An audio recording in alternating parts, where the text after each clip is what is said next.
Hello and happy Sunday. So today I want to show you part one of our souvenirs from our last trip to England. And just to give you a quick rundown of the trip, we flew from Atlanta to Copenhagen. We stayed there for about 6 hours. Then we flew to London. Then we drove immediately from London to Cambridge. Went to a museum there, went to a market there. Then we drove to our kind of bed and breakfast outside of Norwich. And from there, we did a lot of seal watching on Horsey Beach. Then after a few days and Christmas dinner, we drove to Canterbury, where we went to see the Hastings battlefield. We took the Channel Tunnel to France, to Calais. We saw Canterbury Cathedral, Bodiam Castle, the Roman Museum, and Poppylands. We actually did that on the first part of the trip. I'm gonna just try to go over some of the things I got and show you just some of the most interesting things and interesting memories. And I guess I'll start. When we were briefly in Denmark, we did get some actual butter cookies made in Denmark.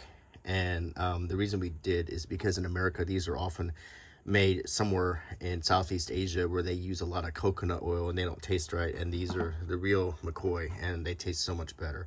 And then we use this tin to put breakable things in. So after that, we flew to London and we drove immediately to Cambridge. So in Cambridge, we went to the Museum of Zoology, and here we got to see a lot of amazing specimens of animals, both extinct, endangered, and still existing. And we also got to see Darwin's the Darwin collection. This is the largest collection of Charles Darwin's specimens, showing how he developed his career as a student in Cambridge. He collected beetles around Cambridge instead of going to lectures.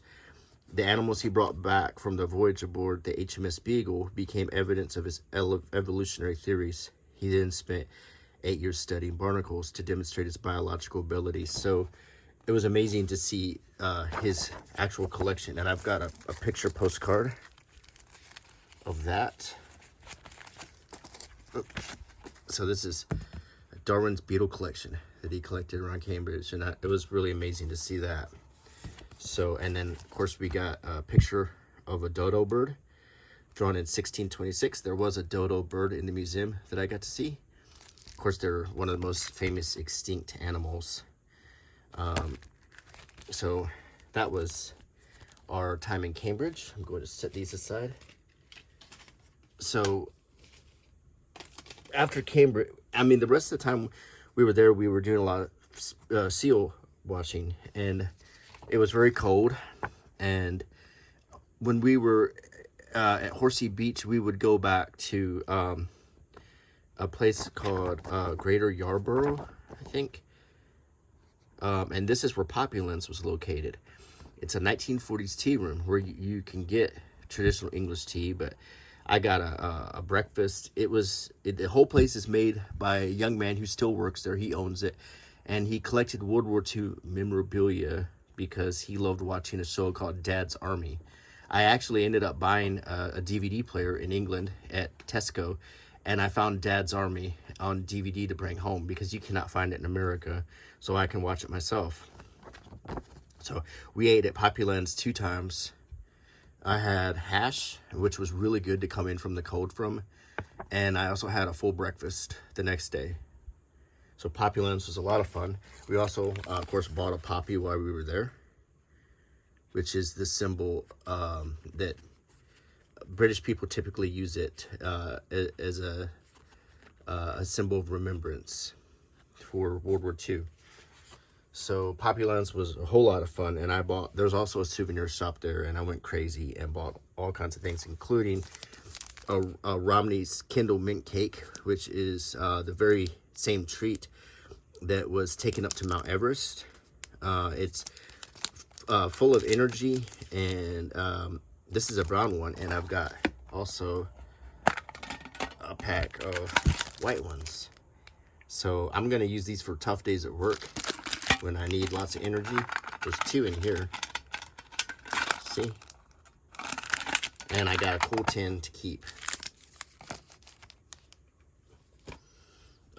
There was also this neat set of coins at Poppylands, and they were theme coins. These are real British coins, original coin of George VI, and it's a penny. And this one talks about rationing, so it gives you a little story on rationing, and you get a very nice original coin to keep. This one is about Winston Churchill. This is an original British crown coin with Winston Churchill on it, and it tells you about Churchill on the back. Of course, if you watch my channel, you know I'm a big admirer of Churchill. Here's an original George VI coin, and it talks about the Blitz in this pack. And here's a halfpenny from 1951. It talks about air raids, and you see them all in the tubes sleeping. You might have seen that in the movie Atonement. And then here, this one actually is a reproduction, it says. This is the only one that is. It's a George VI, a very small coin here, but it's Britain declares war. And it's a 3p, and I guess silver 3p might be harder or not economical to put in these packets, but the rest of the coins are real, including this one. So I thought that was really cool. And they also had these. This is the Elizabeth II Royal Collection, and you can see her on horseback.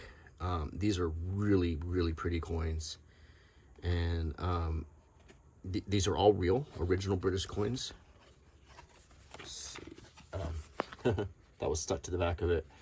I bought this sticker to put on my car. So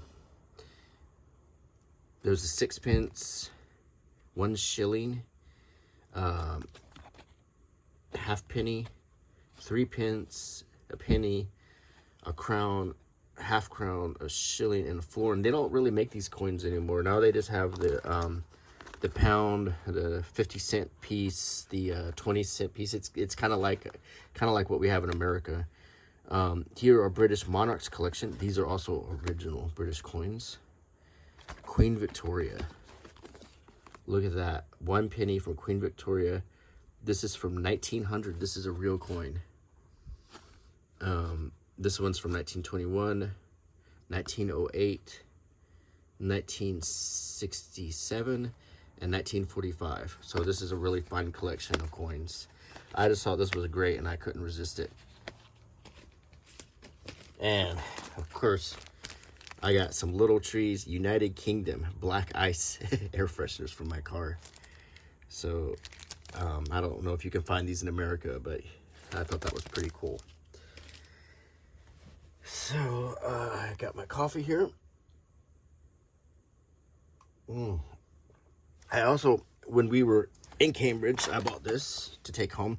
This is Darwin's notebook, The Lifetimes and Discoveries of Charles Robert Darwin. And I also bought one, another copy to give to my sister-in-law, who's a biology teacher. I thought she would appreciate this. And it's really nicely done. And it's got a lot of pictures, a lot of his drawings. It talks about his life and his observations, his science, and so I'm looking forward to sitting back with a cup of coffee and reading this. It looks like it's going to be a fun read with lots of pictures and lots of anecdotes and so forth, little tidbits. This is the kind of book that I really like to read. So this is Darwin's notebook, purchased in Cambridge. Okay, what else? Let's see. Well, of course, I went to the store when we were getting Christmas dinner, and I got myself this. This is a pie, a British pie to take home. And I can cook this right here. And this is a steak and gravy pie. This is absolutely something you cannot find in America, and I read all about the company. So Fray Bentos was named after a port in South America, and they would import corned beef during World War One, and it came in tins. And then after a while, they changed their business to these pies. So they had different flavors. They had chicken, steak and kidney, chicken and onion, all kinds of different flavors. So I thought I would try steak and gravy. And it says 64 pastry layers, hand placed by experts, devoured by you with lids like this. No wonder we're the #1 pie in a tin. And it gives you instructions on how to open it. You basically open it up, you put it in the oven for half an hour, and you bake it, and then you will have a pie, a traditional British pie to eat. It will come out kind of like a Jiffy Pop. It will be coming out of the tin. So I'm really looking forward to trying this. Okay. I'm gonna start to move stuff in a little bit. Now, I did get a lot of postcards, so let's just make sure we're not quite there yet in the video. So let's continue. So I think at this point we have gone to Canterbury. So when we got to Canterbury, one of the first things we did was we went to we went to Margate first, and I got a breakfast there at the Dalby Calf, and we went to the Shell Grotto, which is let me just show you a picture. Here's a seance being done. It's like basically like an underground cathedral, all decorated in shells, and no one really knows much about it. And I got a book about it, and there is an explanation in the book that makes a lot of sense. And but there's also a lot of like crazy theories about it too. And that's a nice postcard of Margate. It's a really pretty town. We really enjoyed our time there. We also saw, we drove from there to see the Cliffs of Dover, and that was a lot of fun. Then in Canterbury, I went to one of the many places to get my own very handsome copy of Canterbury Tales. There was a bookstore called the Chaucer Bookshop that was right close to our hotel. We were staying in the Hampton by Hilton, down in the city center, and it was like a 1-minute walk to this hotel, and 20,000 books now in stock. We were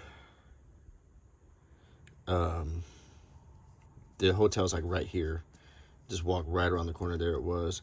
This is a Canterbury's Tale. It's kind of like an interactive exhibit about Canterbury, but it was closed, and the cathedral's like right here. Then there's all kinds of restaurants and things to see. It's a really cool place. Also, there's a place called Tiny Tim's Tea Room right about here, where we had tea time. Really cool.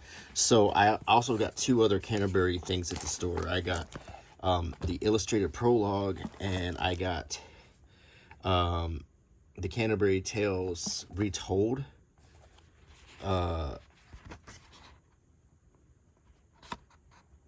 And this is kind of like the Cliff Notes.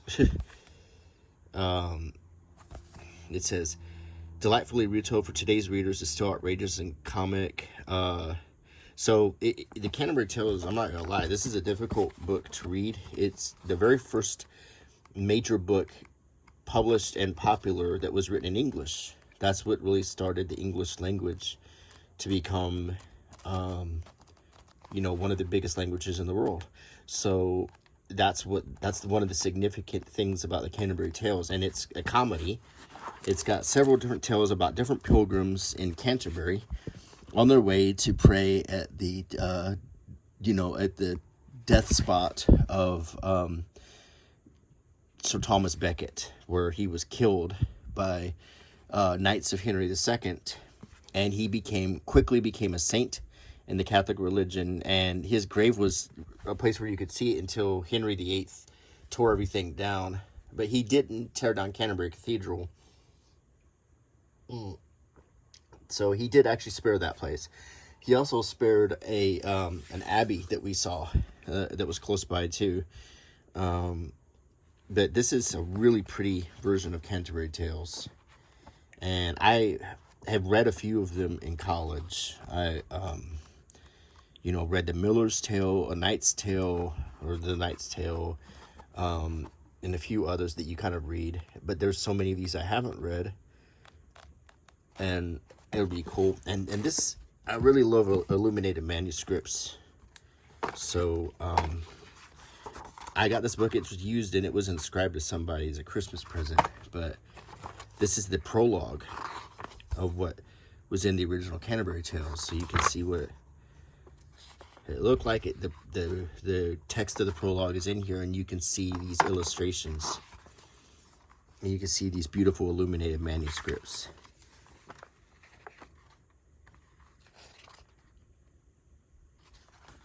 And it's really cool because you look at Old English, and it is very, very difficult to read compared to, I mean, this is written in the Old English text. A frere was a wanton and a merry. A frere, and that means a brother, because in French, frere means brother. A limtor, a full salop man. In all the orders, for is noon than can. So much of dalliance and fair language he had made for many a marriage of young women at his own cost. Unto his order he was a noble post, full well beloved and familiar was he with franklins over in his country, and eke with worthy women of the town, for he had power of confession, and said himself more than a curate. For his order he was licensed. I mean, you can kind of make it out. If you can speak English, you can kind of make out the Old English. But it is very difficult. And in this version, I believe it's written in the same... No, this is actually written in more modern text. So if we go to Knight's Tale, Part 1. Stories of old have made it known to us that there was once a duke called Theseus, ruler of Athens, lord and governor, and in this time so great a conqueror, there was none mightier beneath the sun. And so this is written in modern English. Now this one is written in very modern, large print, so it's easy for dummies like me to understand, so I could actually get the gist of it, and then I can go back and savor the original writing. And if I really am brave, I can find one written in the original Old English like this one, but the entire book, and then try to take a crack at that. So we'll see how that goes. Then we went to see the cathedral, and the cathedral was amazing. This is the book. You can pay for your own copy for $12.50, or you can online, you can book your tour and audio guide, and you can buy a book that they'll hand to you when you check in for your tour. And it's full of lots of great pictures of the cathedral, and the cathedral itself is just stunning and amazing to see. And I'll find a few high points to show you here that stuck out to me. Well, of course, the amazing stained glass windows, the great south window,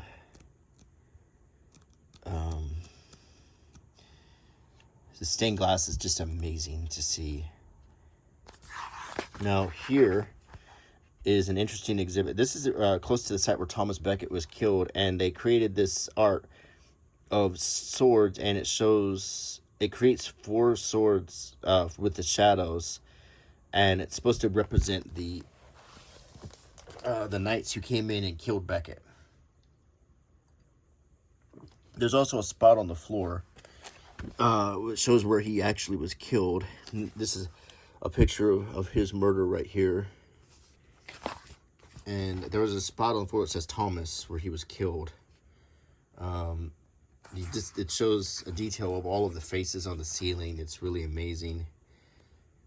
You can see where the faces were bashed in after the Reformation by Henry VIII's people and vandalized because it was Catholic, and they had switched to the Church of England. I want to show you some real haunting stuff I saw there regarding the Black Prince. So there was many tombs in here. Among them, King Henry IV, who was buried close to the Black Prince. That's the tomb of Henry IV and Joan, his wife. And this is the tomb of Edward the Black Prince. He would have been king, but he died of dysentery. And on his tomb are his achievements, but the original achievements are in a small museum that you can see, and they have like duplicates made of them, but it's his helmet and his gauntlets, and it's really in his jacket. It's really amazing to see those. You just want to see them in person. Canterbury Cathedral was really unbelievable. Also, while I was there, I bought a book called, I bought that at the Roman Museum. Let me see. I got this one, An Illustrated History of Canterbury. And it's my kind of book because it tells you all the way to today, but it goes all the way back to antiquity, So it tells you all of the history of Canterbury with illustrations, kind of written like a graphic novel, and really a lot of fun to read, but you can get a lot of history out of it too. I love books like this. In the cathedral, it's consistent with when saints would come to worship, they would wear badges. And these are little pins you can buy in the gift shop that are similar to the badges that the pilgrims would wear. These are all religious symbols. Have you ever seen an old grave that had shells on it, for instance? This is a kind of a typical pilgrim badge. They would buy them, and they would represent their pilgrimage. There was kind of a, I don't know, I mean, a souvenir, you could say. But the more badges they had, the more pilgrimages they'd done or whatever.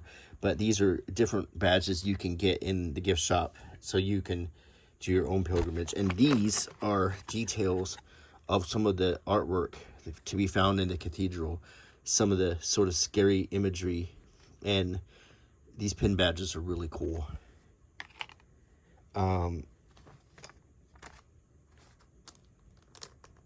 Let's see. This is a cathedral pin. Just kind of cool.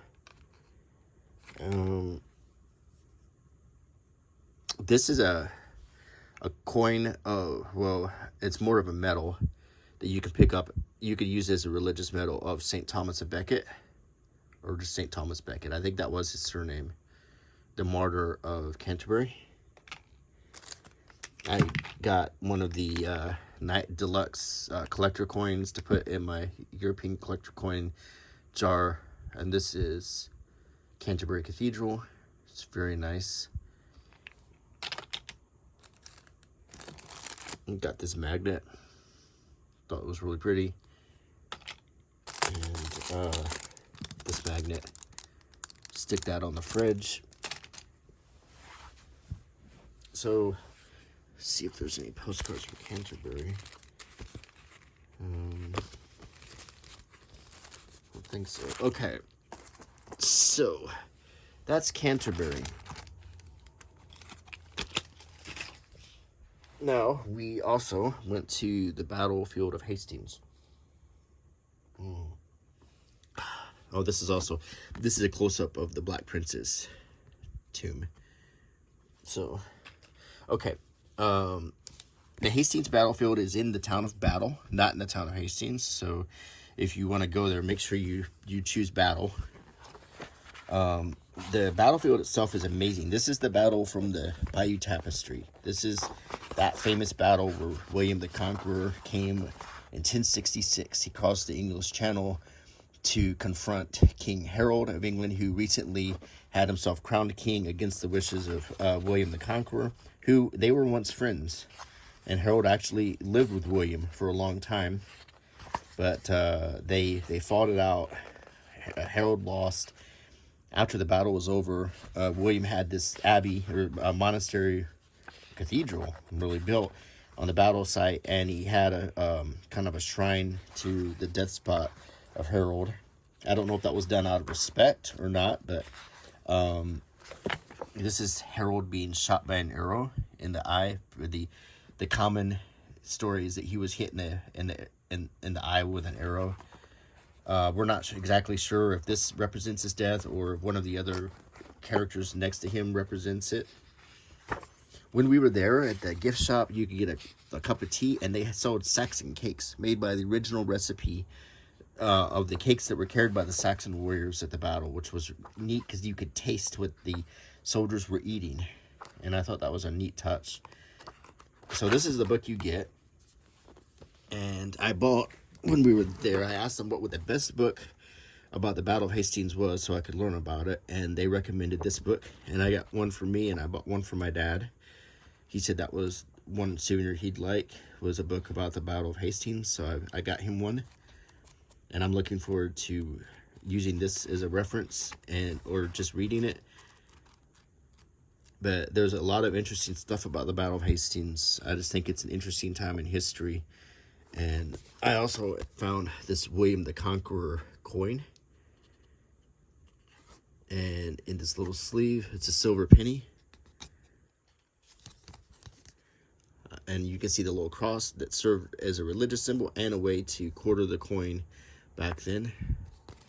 Also found this Battle of Hastings, a medieval coin. It's a William the Conqueror penny, and it is different than this one. Also found this really cool magnet that has sort of a detail from the Bayeux Tapestry showing Harold pulling the arrow from his eye. Or possibly these were Harold. There's a lot of debate over which one of these figures represents Harold. Got this pin also at the Battle of Hastings. And I think that is all for that. Now, we also went to see this amazing castle called Bodiam Castle. This is the castle from the fairy tale, if there ever was one. And this is a castle surrounded by a moat that you can visit. We climbed the towers up. Each tower had 60-something steps, I think. This also relates to this Canterbury Cathedral. I believe there was some crossover with the Black Prince and this castle. I had it down when we were there, but I've forgotten it, and I need to refresh myself, and I probably should have done that before this video. But there is a connection. Richard II was, I think he was after, he was, let me see, it was Richard Lionhearted, then John, then, he was, all I know about Richard II, he wasn't a very good king, I don't think, but he was at that time, and I think he was right before Henry, or I think Stephen was in between them, and then it was Henry II. No, I'm way off. I'm wrong one.